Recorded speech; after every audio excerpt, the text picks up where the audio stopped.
تیرے باپ نے تیری شادی کی خاطر اور اس تیرے لالچی سسرال والوں کی مانگوں کو پورا کرنے کی خاطر اپنے گھر کو بیچ دیا ہے، تب جا کے یہ سامان دیا ہے۔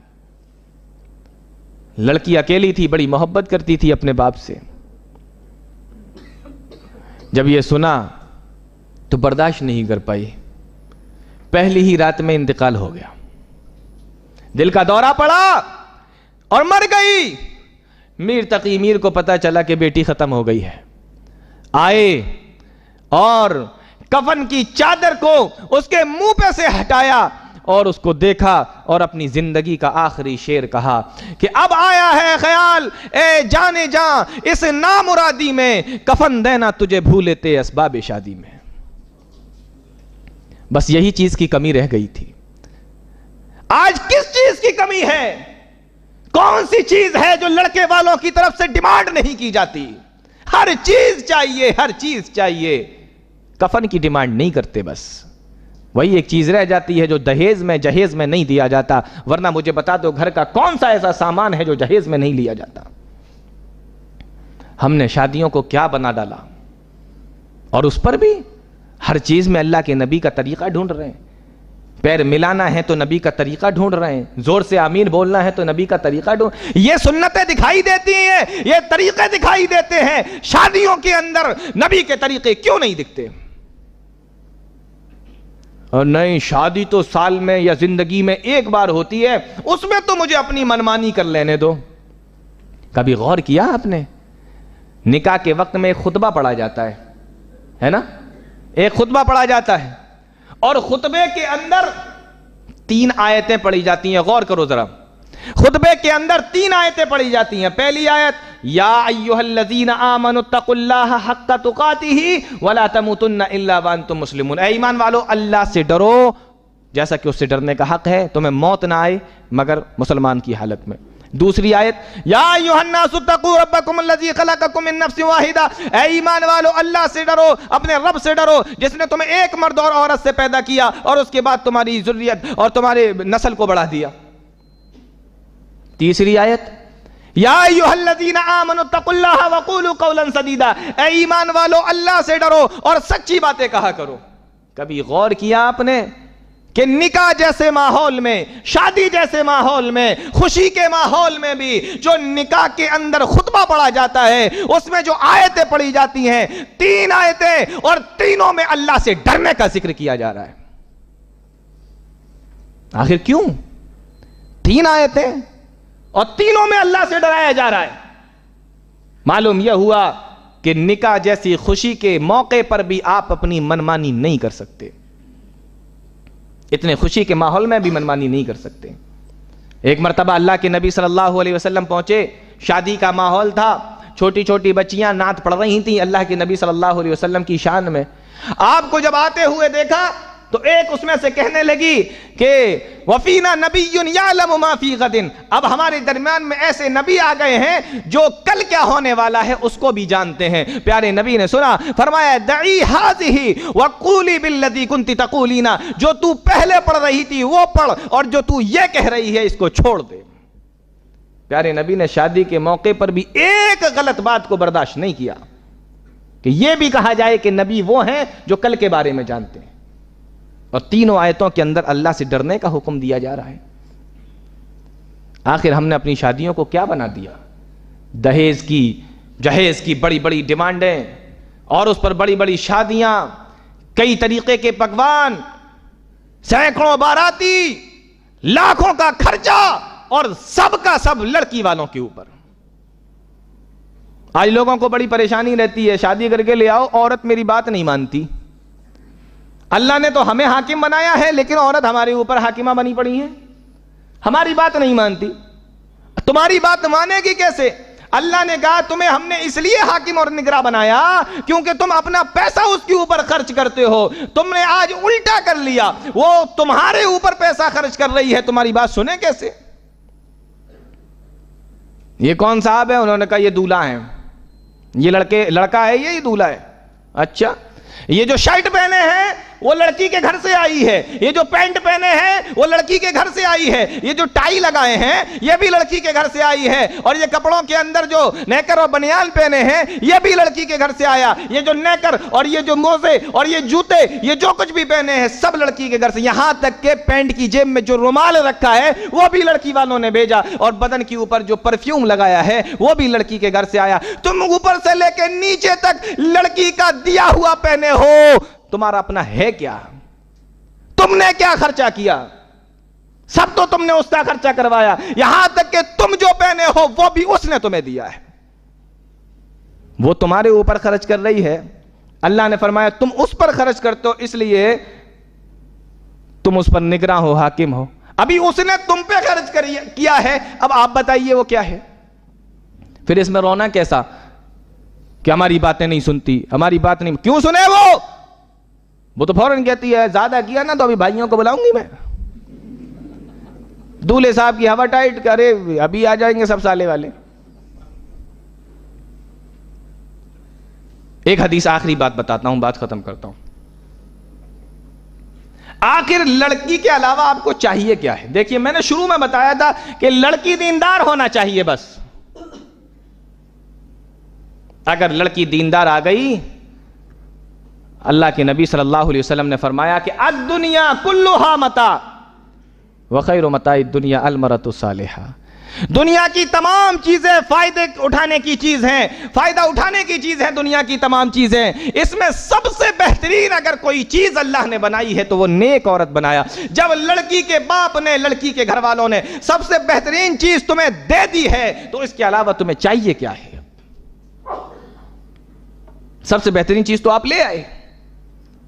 تو میرے بھائیو بہت سوچنے کی ضرورت ہے، ہم کہاں جا رہے ہیں؟ ہاں وہی کام کہ میٹنگ کرو، کچھ نہیں ہونے والا جب تک خود کچھ کرنا نہیں ہے، کچھ قدم نہیں اٹھانا ہے، صرف میٹنگ کرنے سے کیا ہوگا؟